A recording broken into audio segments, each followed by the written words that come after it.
Good evening, everyone. Thank you so much for joining us for another edition of Adam Interviews. So happy you could join us once again. We are continuing our string of wonderful discussions with incredible people in our area, and this conversation is no different. Joining me right now is, I don't even know if I have to introduce you, to be honest with you, Dan Mason with the Rochester Red Wings, the general manager. Thank you so much for joining us. We really appreciate it. Thanks for having me, Adam.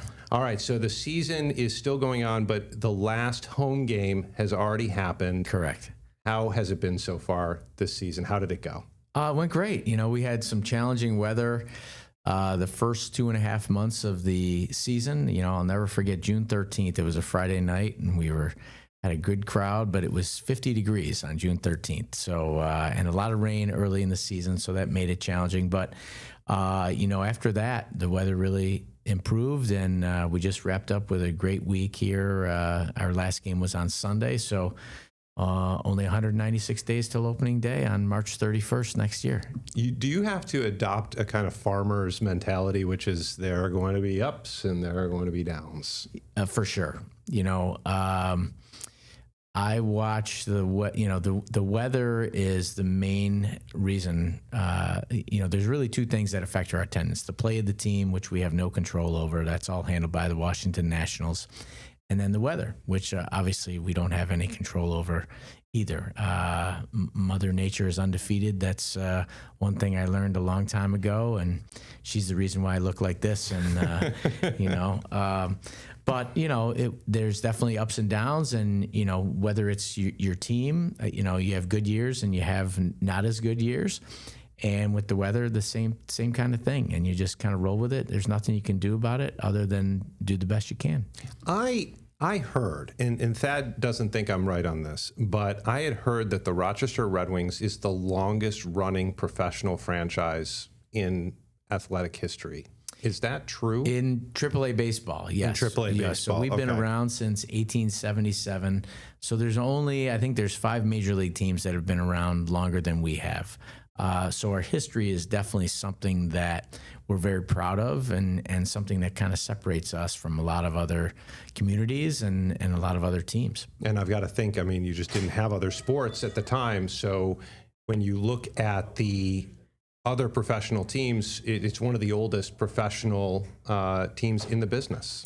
No doubt about it. We like to say we are Rochester's longest running hit because we've been going at it since, like I said, since 1877. A lot of guys that played here or managed here are in the Hall of Fame in Cooperstown. And we have really a more robust history than a lot of major league franchises. And a lot of guys that, like I said, that played here or managed here are in Cooperstown. And that's pretty cool thing to hang your hat on. Absolutely. And I sometimes wonder, some people follow the records of these teams and they you know, rise and fall emotionally based on that. But at the same time, your whole goal is to feed in this case, the Nationals, or in the past, the Orioles or what have you. So you look at Buffalo Sabres, for example, they pull up people all the time, and it's like, well, that's what you're there for. That's our job, you know, is to make, you know, the Nationals a better team, and you know, to see these young men that chase their dream here, right? And many of them, when they get called up for the first time, there's nothing like being around that young man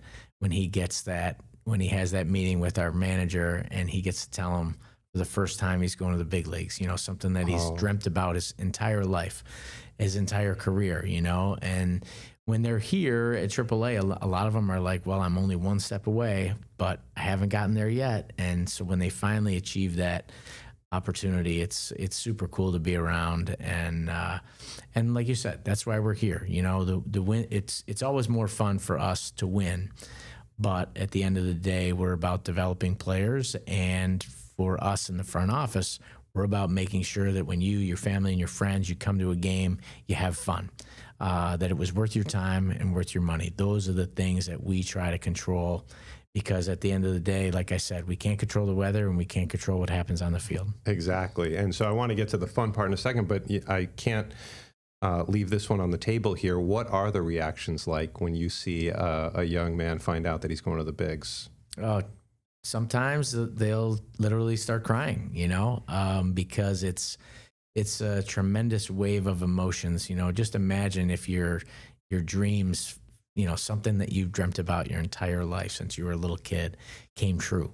And that's what happens. And it's fun to be around. It's the favorite part of our manager's job, Matt Lecroy, when he gets to tell a kid, hey, guess what? You're going up. And he has all different kind of ways that he does it. Sometimes he does it in front of the entire team, which is always a great thing to witness because everybody in the locker room, goes crazy for the guy. And he tends to do that for kids that maybe a lot of other people never expected would get there.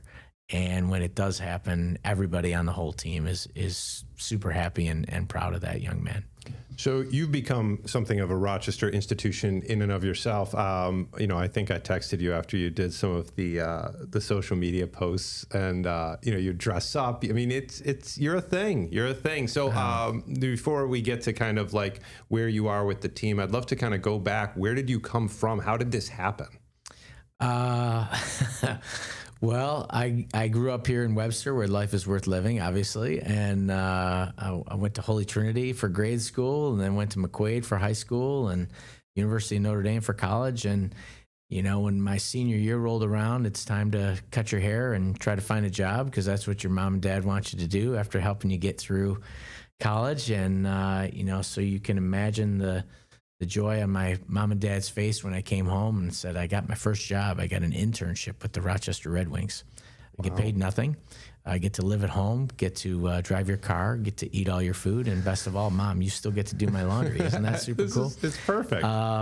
But that's, for us, and I think it's similar to the media business and a lot of businesses. You need to do an internship to get your foot in the door. 100%. And get that first shot. And that's what I explained to my parents, and thank God they were understanding about that. And they said, "Yeah, let's do this." It was a group effort. I could have never done it without the support of my mom and dad and my siblings. And so I started working at the Red Wings. And after a few months, there was some turnover in the front office, and they offered me a job as group sales director. So I did that for a year. And after that, I went into my boss's office.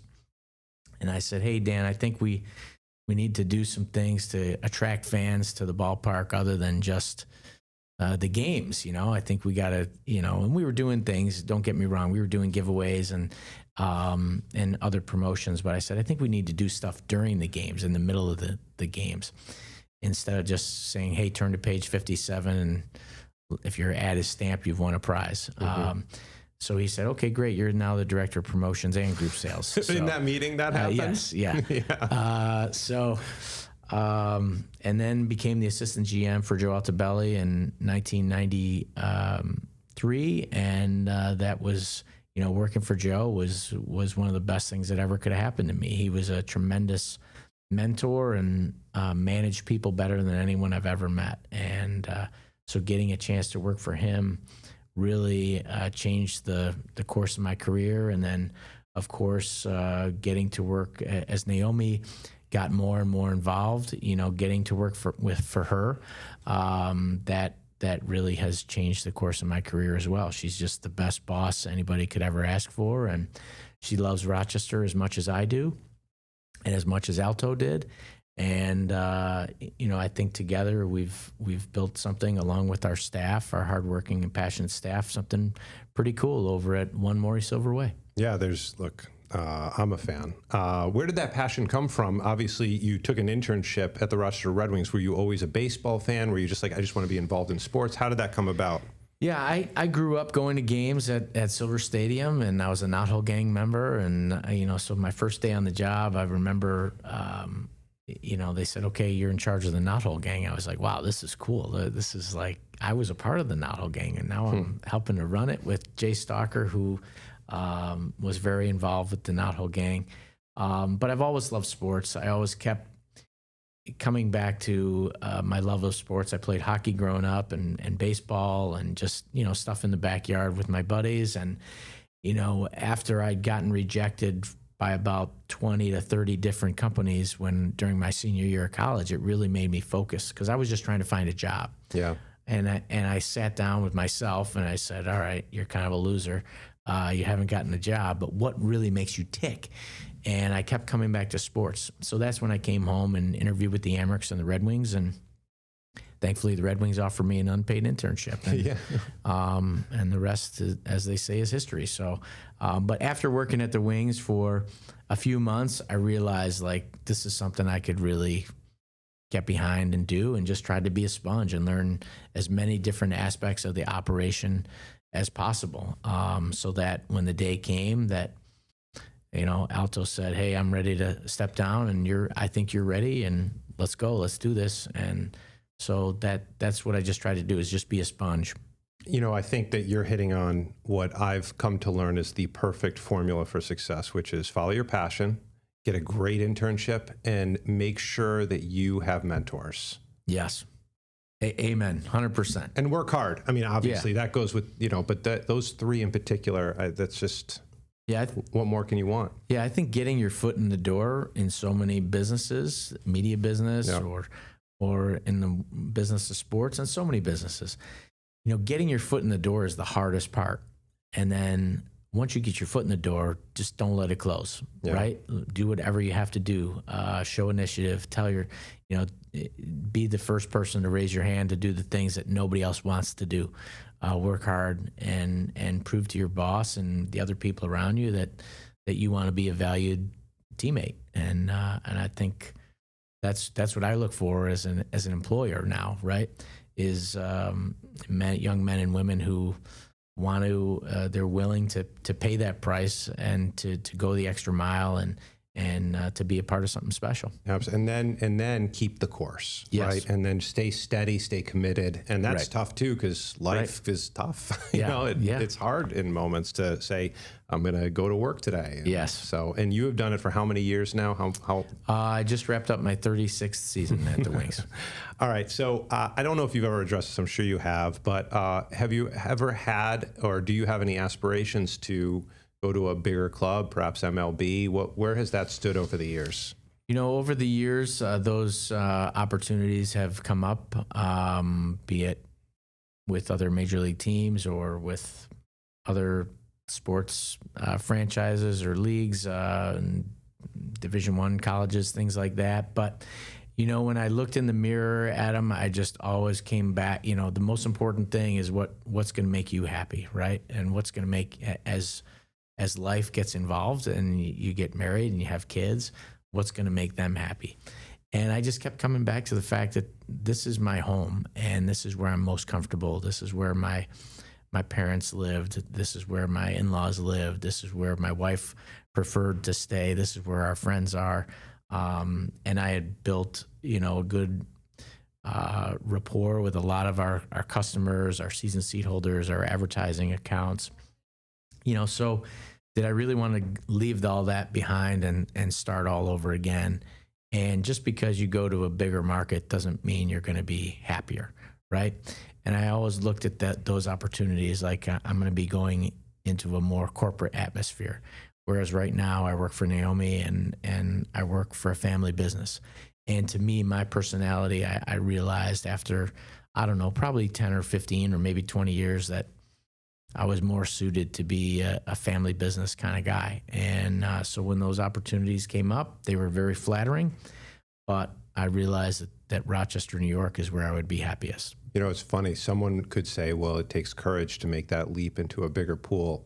To me, it takes courage to look yourself in the mirror and say, this is who I am, and this is what I'm going to do for my family. And you make a personal decision as much as a professional one. Yeah, I think it's the grass isn't always greener just because you work for a MLB team or a NFL team or, you know, a Division I school. You know, I think we're all put on this earth to make a difference in people's lives. And I think this, for me, I could make the biggest difference in Rochester than I could anywhere else.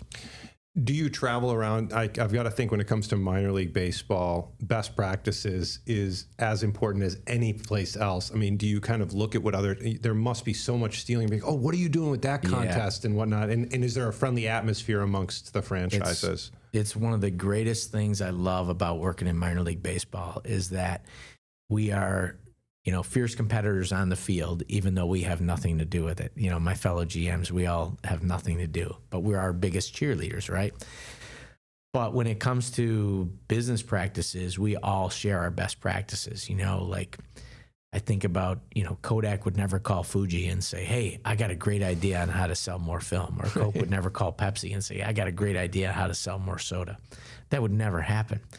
But in our business, when we strike a chord and we come up with a great idea, I'm the first person to call my buddies and say, you got to try this. Like, if you don't have a bat dog, you should really get a bat dog, and we all share our best practices and our best promotions, how we handle our employees, how we handle our advertising clients.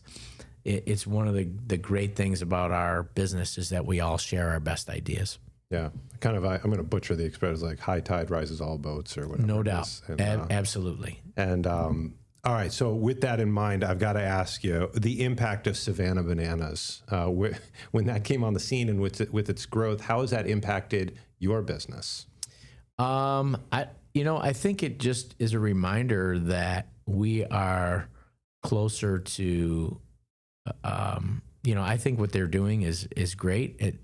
We're all about fun, making sure that when people come to our place, they can forget about whatever's bothering them at school or at work or at home, and we should be a haven for them and just to come out for 3 hours and have a blast. And I think the Savannah Bananas do a great job of that, of creating this crazy fun atmosphere. And God bless them. They've done an amazing job, and it's really taken off. And I've been trying to get them to come here for more than a couple of years, and we're still hopeful.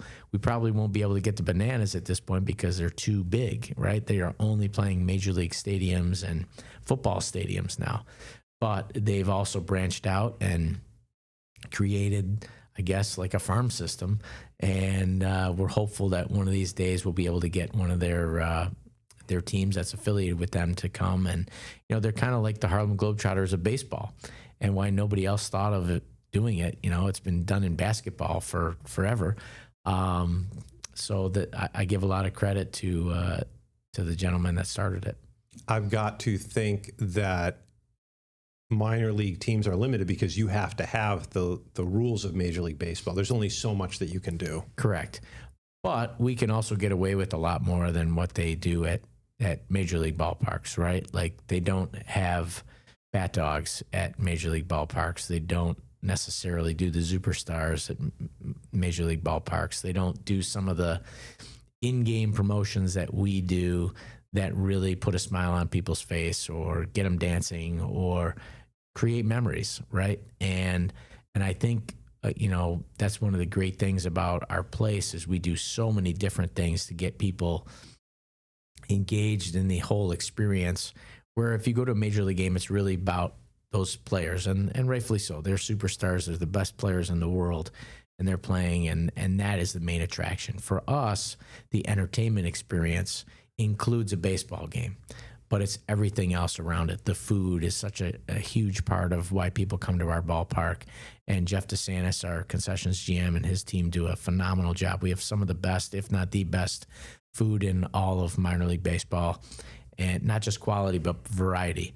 And that's a big deal. Our mascots are second to none. They just put on a great show and create so many memories.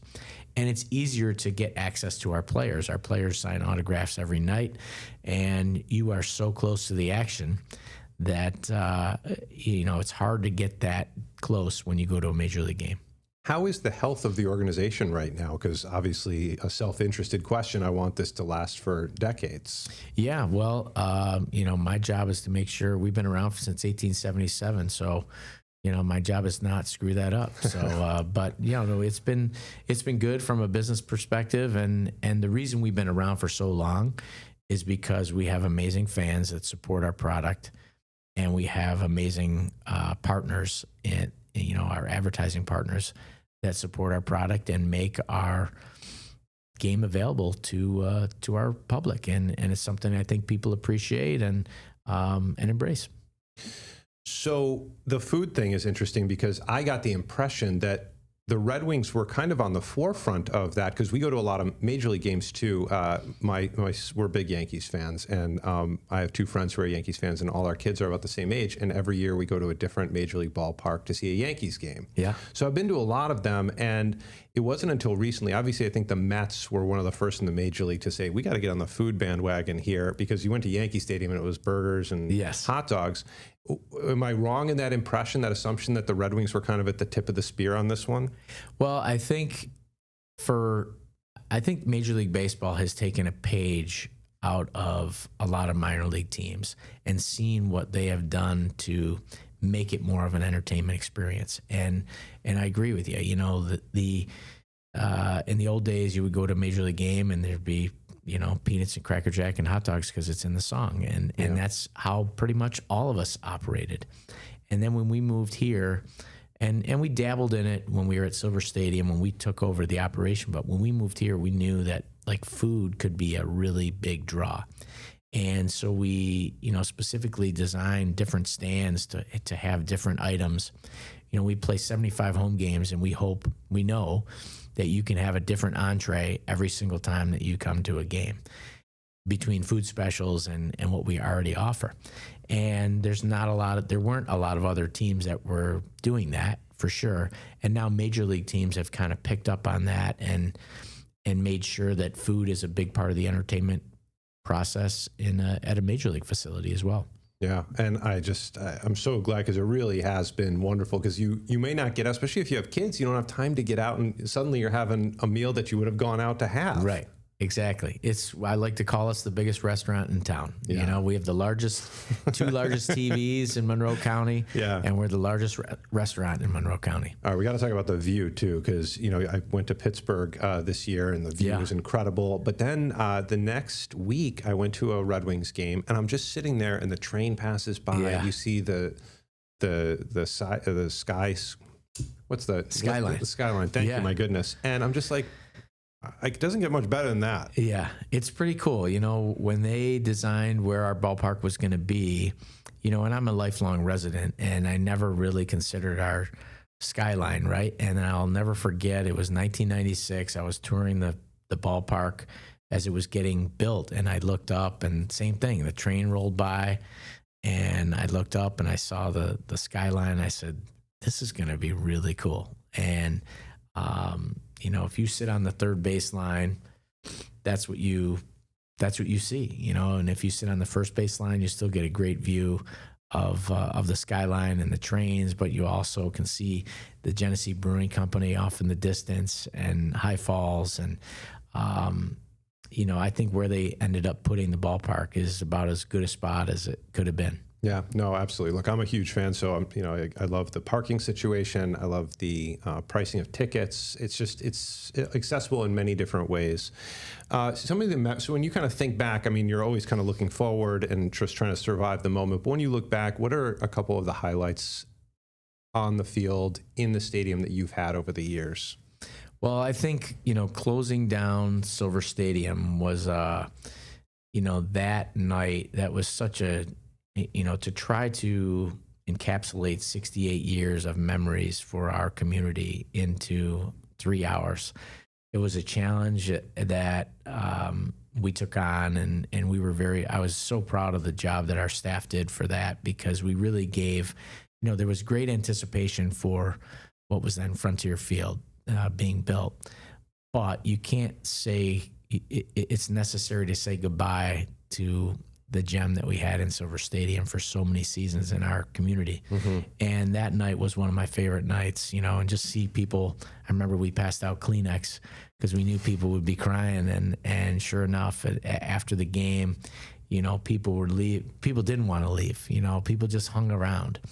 And that night was really a lot of fun for our staff, and some of the things that we did, I think, will be forever remembered by the fans that were there. And then, of course, opening up a new ballpark. When we opened up Frontier Field in 1997, you only get to do that once in your career. Right. And that was special for our community, something that our community had looked forward to for so many years. And so that to be a part of that night was really phenomenal. I think back to, when we hosted the Frozen Frontier, where we had a rink on the field. Oh, that's right. And that. utilizing our facility at a time when it had never been utilized before. And one of the things about Rochester is we do get tough winters, but if you don't embrace it, it's even tougher. So I think using our ballpark and having the Amerks game and RIT games and other colleges and high schools, I think it was a great way for our community to come together at their favorite gathering place in the middle of the winter where they normally don't get to go. So I think that unique experience was really fun. And then just some of the promotions that we've done, I think the one thing that we've all realized is every time we do a Rochester-centric promotion, it really strikes a chord with our fans, whether it's our Rock the Lilac, where we play as wear our lilac jerseys during the Lilac Festival every year, or our Plates promotion, which we play as the Plates every Thursday night. This year we played as the Rochester Whitehots. Taking something that's unique to Rochester and our community, which our fans love to embrace that, and people from all over the country, Rochester transplants embrace it, and that I think is what those are some of the fun memories I'll take. Bat Dog's going to be back next season. Bruce the Bat Dog also, yes.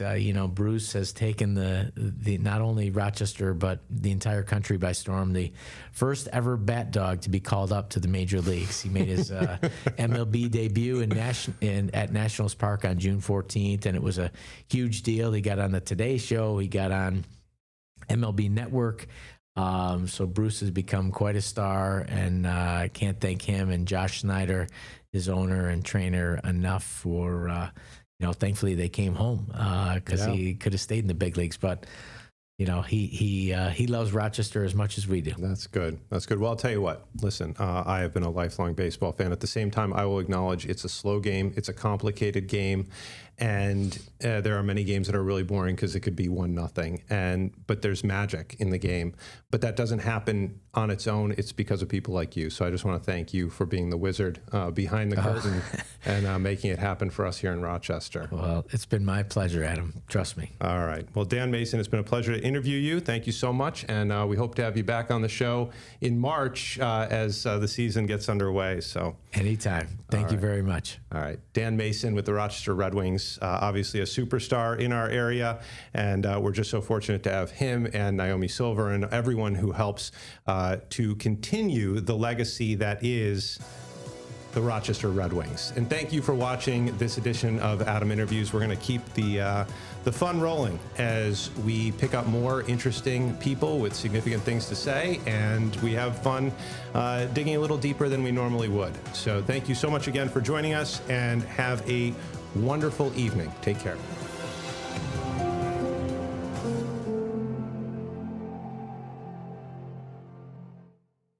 Get the Rochester First streaming app today for everything you love from News 8 On Demand, plus exclusive shows you won't see anywhere else. Search ROC and download for free on Roku, Amazon Fire, and Apple TV.